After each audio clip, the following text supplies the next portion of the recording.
कर्मों का फल सबको मिलता है। बेटा बनकर, बेटी बनकर, दामाद बनकर और बहू बनकर कौन आता है जिसका तुम्हारे साथ कर्मों का लेना देना होता है, वही तुम्हारे पास आएगा।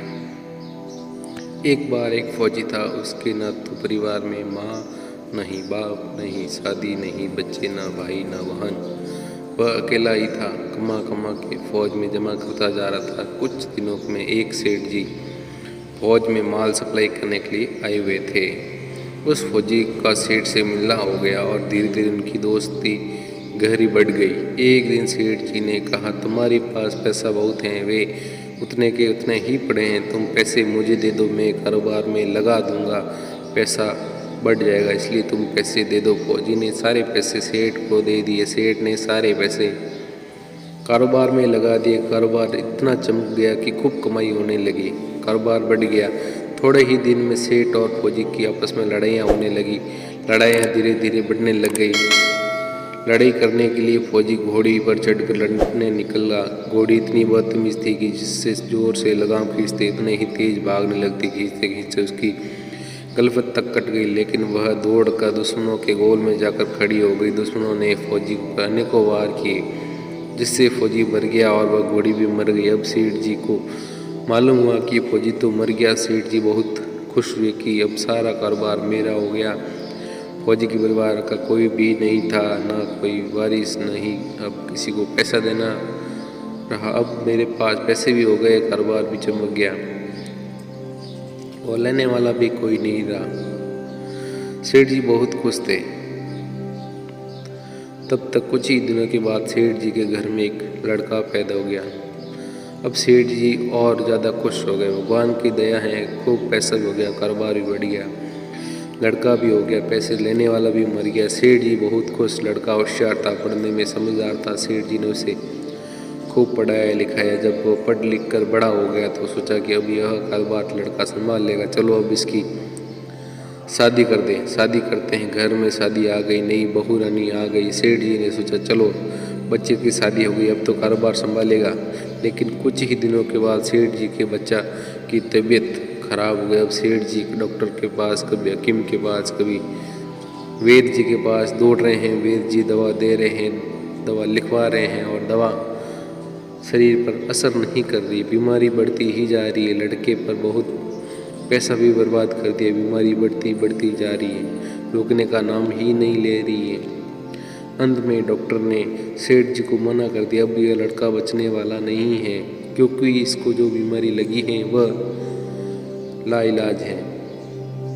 सेठ जी रोते हुए निराश हो गए। सेठ अपने बच्चे को लेकर घर आ रहे थे।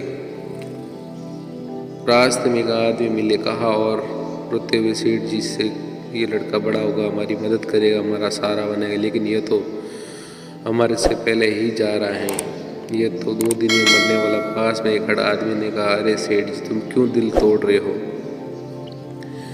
मेरे पड़ोस में वैद्य जी दवा देते हैं, 2 आने की पुड़िया कर मरा भी एक बार तो खड़ा हो जाता है, जल्दी से तुम वैद्य जी से दवा ले आओ। सेठ जी दौड़ कर गए, 2 आने की पुड़िया ले आए और पैसा भी दे दिया। पुड़िया ले आए, बच्चों को खिलाई। पुड़िया खाते ही लड़का मर गया।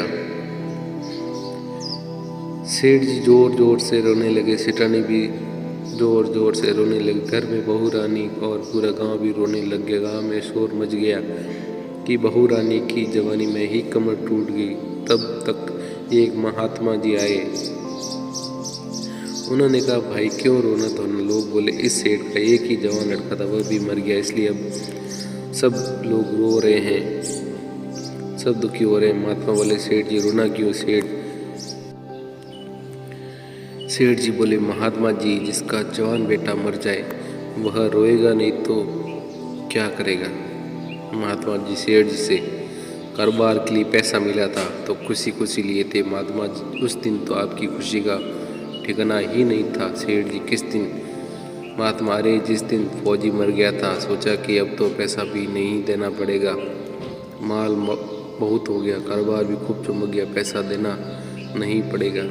बहुत खुश थे सेठ जी। हाँ महात्मा जी, खुशी तो था, और उस दिन तो आपकी खुशी का ठिकाना ही नहीं था, पता नहीं कितना मिठाइयाँ बाढ़ दी होगी।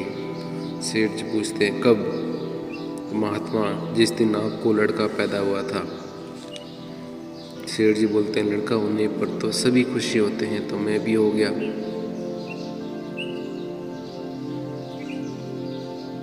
महाराज उस दिन तो खुशी का आपके पैर जमीन पर ही नहीं पड़ रहे थे। सेठ जी किस दिन? महात्मा जिस दिन बेटा ब्याहने जा रहे थे। बेटे की शादी में तो हर आदमी खुश होता है, तो मैं भी खुश हो गया।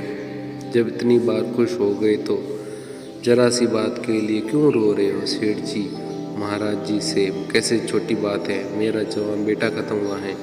महात्मा अरे सेठ जी वही फौजी है जो अपना पैसा वापस लेने के लिए बेटा बनकर आ गया था। उसने पढ़ने में, लिखने में, खाने में, पहनने में, शौक मौज में जितना पैसा मानना था वह लगाना था लगा लिया। शादी ब्याह में सब लग गया और ब्याज डॉक्टर को पूरा कर दिया। अब और बुढ़िया खाकर जीवन छोड़ दिया। अब जो भी कर्मों का लेना देना था पूरा हुआ। सेठ जी ने कहा हमारे साथ तो कर्मों का लेना देना था, चलो हमारे साथ जो हुआ सो हुआ, लेकिन बहू रानी घर में रो रही है, उसको जवानी में धोखा देकर चला गया, उसका क्या कसूर था? उसके साथ ऐसा क्यों किया? उसका क्या कसूर था? महात्मा बोली यह वही घोड़ी है जिसने जवानी में उसको धोखा दिया था, जिस लिए फौजी ने भी जवानी में इसको धोखा दे दिया और छोड़कर चला गया। कहानी से सीख, वेद शास्त्र और पुराणों के साथ साथ सभी साधु संतों का कहना है कि यह संसार कर्मों का लेखा जोखा रखता है। इसमें जो जीव शक्ति है वही समझदारी से भाव सागर पार हो जाएगा।